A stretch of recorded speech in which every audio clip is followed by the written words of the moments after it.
Thursday Night Football, the San Francisco 49ers travel to Seattle to take on the Seahawks in this NFC West showdown. My best bets are on the way. What's going on, everyone? My name's Austin from Calling Our Shot. Thank you guys for tuning in. As always, we start every video recapping how we did the previous week. And in weeks 5, not too bad for us. Thursday, fumbled a little bit with a 1-2 day.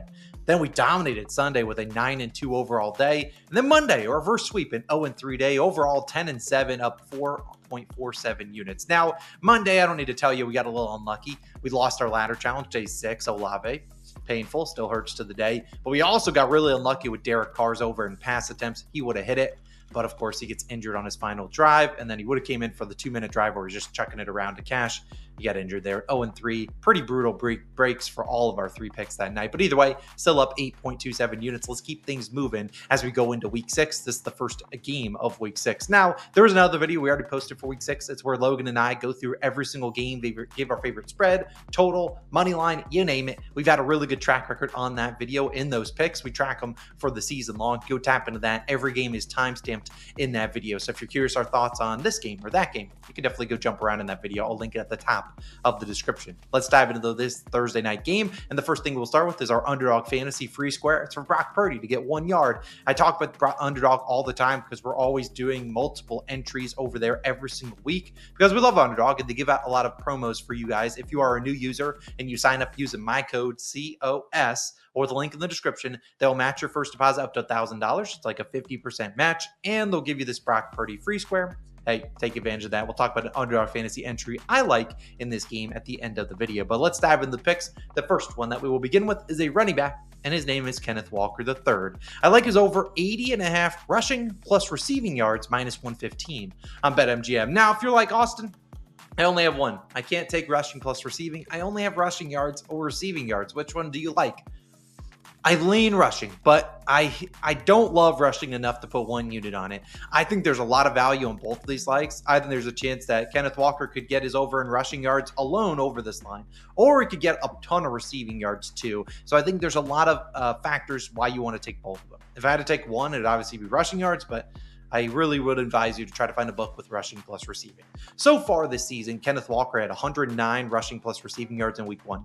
Then he got injured. Week 2 and 3, he missed. Return in week 4 versus a very stout Lions defense, 116 rushing plus receiving yards. Then last week, fell a couple yards short, only 76. However, last week, only 5 carries for 19 yards. So you're like, how the heck do you get to 76? Well, he had a bunch of receptions, like 7 receptions for, 59 yards? A lot of work through the air. And while normally that hasn't been Kenneth Walker's game where he's getting a lot of receiving yards, that's kind of changed so far with this new offensive coordinator. And they actually had the coordinator, I think his last name's Grubb, he had this exact same quote. He said, we need to get Kenneth Walker the ball more. If we got him the ball 10 to 15 times more, the game would have been a lot different. Okay, give us the ball 10 to 15 times more. Sure, we're all in for that. And while that could come on the ground, I also think it could come through the air. We've seen over the last 2 weeks, Kenneth Walker, 32 and 30 routes ran, receiving a 15 and 26% target share. Go back to last year. Kenneth Walker's not even close to those numbers, but they're throwing it a lot, but he's also running a lot of routes. Typically, they'd use other guys in previous seasons, but Zach Charbonnet hasn't been a huge factor in the passing game. He'll get his receptions here and there, but it's been a lot of Kenneth Walker, and I think that we see him get the ball a lot. And while this used to be a bad matchup against the 49ers, I don't think it's as bad as people think. We saw last week, the Cardinals were able to run with James Conner against them, and they've struggled actually on the ground. On the ground, they're allowing 4.7 yards per carry, 21st. So in the bottom 10 yards per carry, while also allowing the 3rd most yards per reception to routes out of the backfield. So running backs, we've seen them have pretty good games through the air. They have a lot of injuries on that defense and offense for what it's worth, but mostly on the defensive side of the ball is where their injuries are coming. Obviously, CMC still down, but outside of that, mostly healthy on offense, but a lot of injuries on the defense, and it's been showing. And we've seen running backs that get the ball for San Francisco do well. Here is a list of 4 running backs that had 15 or more touches. So that touches, we're talking receptions and carries combined. If they have 15 or more, here's how they done. James Conner last week, 100 rushing plus receiving yards.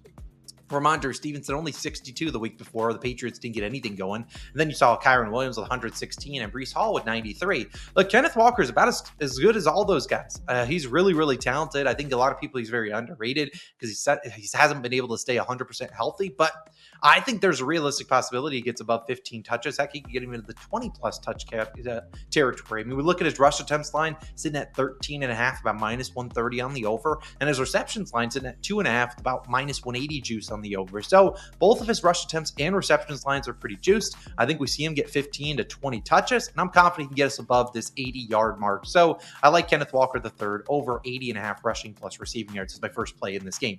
My second play is going to be a half unit play. Now you understand why it's a half unit play, because it is plus 210. I'll put it up on the screen. It is a 3-leg same game parlay.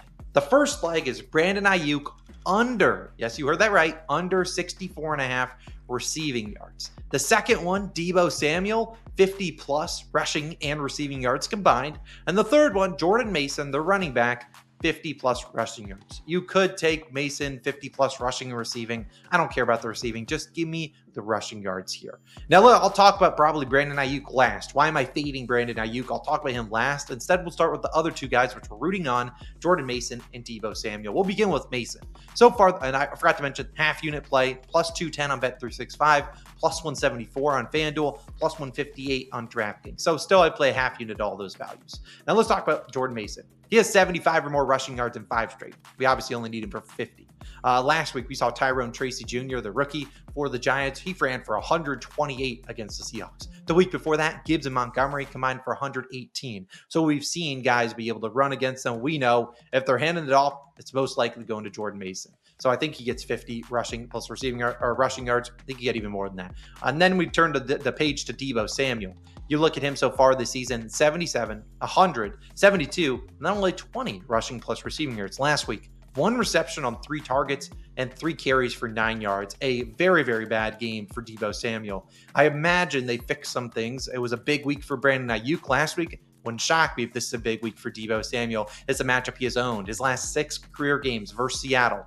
2019, he had 112 and 135 rushing and receiving yards. 2021, 157. 2022, 97. And then last year, 2023, 94 and 100. So we look at Deebo. He's just dominated in this match. So I really think this is a good spot to back him. And then we look at, lastly, Ayuk. Why are we fading him? Well, he's actually struggled against Seattle. His last 6 games versus them, 15, 55, 63, 19, 50, and 126. So went over his last game, but the other ones, he's going under. Pretty close, but under. If there's anything that's strong of Seattle, it is their outside cornerbacks. They're very good at stopping those deep passes. They don't give up a lot of deep ones. We've seen them do that all season long. We got burned last week. Darius Slayton burnt them, but normally they aren't giving up any deep passes, and I don't expect them to change that much this week. So I think Ayuk struggles a little bit. I think that for big game inflated all of his numbers. I think he comes back down to earth here, and so I don't mind fading him here. I'm only doing it for a half unit because obviously these kind of all go together. If one guy goes down, probably the other two are going to pick up the slack. So I like this here. I think while they are really good on the cornerbacks going deep and they're limiting those plays, I think there's plenty of opportunities for dump offs, short slants, and stuff like that to Deebo, which is why I really like Deebo Samuel in this spot. So again, it's a 3-leg SGP. First leg is Brandon Ayuk's under in receiving yards. The second one, Jordan Mason, 50 plus rushing yards. Technically, he's the third. And Deebo Samuel, 50 plus rushing and receiving yards combined. If you can only take receiving yards for Deebo, I'm cool with it there too at 50. I think he has a big day. But obviously, I would rather the rushing plus receiving because we know Deebo, he does get his occasional 3 to 4 carries and he could bust off a big one. So we'd rather have that in our back pocket than asking him to do it all in the air. So I like that a lot. I like that 3-leg SGP, just a half unit play. Finally, before we dive into things, I will throw up my Underdog fantasy entry on the screen. I'll talk about in a second who I think wins and covers in this game. Just a couple other leans. A reminder, use code COS. They'll match your first deposit 50% up to $1,000.